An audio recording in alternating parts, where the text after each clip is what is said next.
Baiklah, Assalamualaikum warahmatullahi wabarakatuh. Perkenalkan, nama saya Gevira Hardiati dengan NIM 22002101. Saya dari kelompok 4 akan mempresentasikan mengenai pendekatan sistem.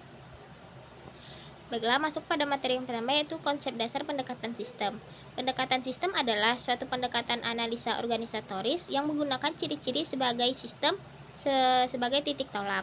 Dengan demikian, manajemen sistem dapat diterapkan dengan memfokuskan kepada berbagai ciri dasar yang perubahan dan gerakannya akan mempengaruhi keberhasilan suatu sistem. Sehubungan dengan itu, Eriatno menyatakan bahwa pemikiran sistem selalu mencari keterpaduan antara bagian yang dikenal sebagai pendekatan sistem. Pendekatan sistem merupakan cara penyelesaian persoalan yang dimulai dengan identifikasi terhadap sejumlah kebutuhan sehingga dapat menghasilkan operasi sistem yang efektif. Baiklah, selanjutnya yaitu ciri-ciri pendekatan sistem. Yang pertama yaitu adanya tujuan. Setiap rakitan sistem pasti bertujuan. Tujuan sistem telah ditentukan lebih dahulu, dan itu menjadi tolak ukur pemilihan komponen serta kegiatan dalam proses kerja sistem. Komponen, fungsi, dan tahap kerja yang ada dalam suatu sistem mengarah ke pencapaian tujuan sistem. Yang kedua yaitu adanya komponen sistem atau selain tujuan.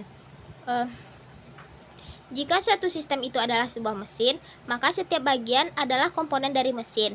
Demikian pula halnya dengan pengajaran di sekolah sebagai sistem, maka semua unsur yang tercakup di dalamnya, baik manusia maupun non-manusia, dan kegiatan-kegiatan lain yang terjadi di dalamnya adalah merupakan komponen sistem. Yang ketiga yaitu adanya fungsi yang menjamin dinamika dan kesatuan kerja sistem. Maksudnya di sini, tubuh kita adalah sebuah sistem dengan setiap organ atau bagian yang melakukan fungsi tertentu. Fungsi sistem keseluruhan atau semua fungsi komponennya diatur dengan baik sehingga kita dan kehidupan kita sebagai manusia dapat berjalan secara sehat dan semestinya. Yang terakhir yaitu adanya interaksi antar komponen. Antar subsistem atau komponen dalam suatu sistem terdapat saling hubungan, saling mempengaruhi, dan saling ketergantungan.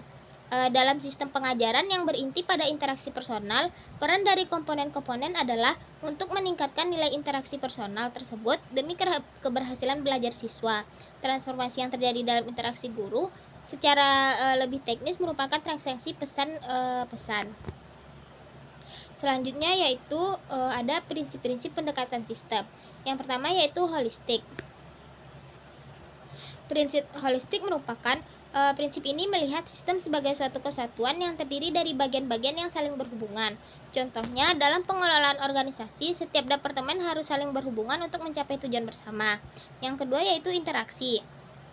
Setiap elemen dapat memiliki keterkaitan dan saling mempengaruhi. Misalnya dalam ekosistem alam, perubahan pada suatu spesies dapat mempengaruhi keseimbangan seluruh sistem.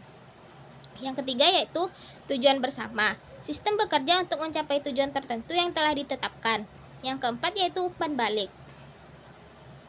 Sistem menerima dan merespon umpan balik dari lingkungan untuk menyesuaikan dan perbaikan. Dalam teknologi informasi, umpan balik dari pengguna membantu pengembangan perangkat lunak dalam meningkatkan kinerja sistem. Yang kelima yaitu ada adaptasi. Adaptasi merupakan perubahan terhadap lingkungan eksternal. Contohnya, perusahaan harus menyesuaikan strategi pemasaran mereka dengan tren pasar yang terus berubah. Selanjutnya yaitu ada keterpaduan. Setiap bagian dalam sistem harus bekerja secara sinergis agar menghasilkan efektivitas yang optimal. Dalam pendidikan, pendekatan sistem diterapkan untuk menyusun kurikulum yang selaras dengan kebutuhan siswa dan kebijakan nasional. Baiklah, selanjutnya yaitu ada penerapan pendekatan sistem dalam berbagai bidang. Pendekatan sistem telah diterapkan dalam berbagai bidang untuk meningkatkan efektivitas dan efisiensi dalam penyelesaian masalah, serta pencapaian tujuan tertentu. Dalam bidang manajemen, pendekatan ini digunakan dalam pengelolaan organisasi untuk meningkatkan efisiensi operasional dan pengambilan keputusan strategis. Dengan memahami keterkaitan antara elemen dalam organisasi, manajemen dapat mengidentifikasi faktor-faktor yang mempengaruhi kinerja perusahaan, serta menentukan langkah-langkah yang optimal.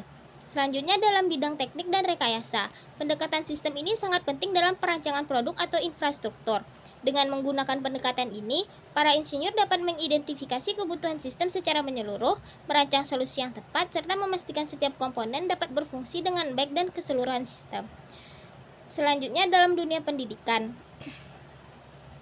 Pendekatan sistem digunakan dalam pengelolaan kurikulum dan pembelajaran. Dengan pendekatan ini, institusi pendidikan dapat menciptakan metode pembelajaran yang lebih efektif dengan mempertimbangkan keterkaitan antar kurikulum, tenaga pengajar, peserta didik, serta lingkungan pembelajaran.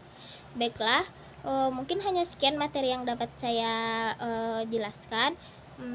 Mohon maaf bila ada kesalahan kata. Saya akhiri dengan wabillahi taufiq wa hidayah. Assalamualaikum warahmatullahi wabarakatuh.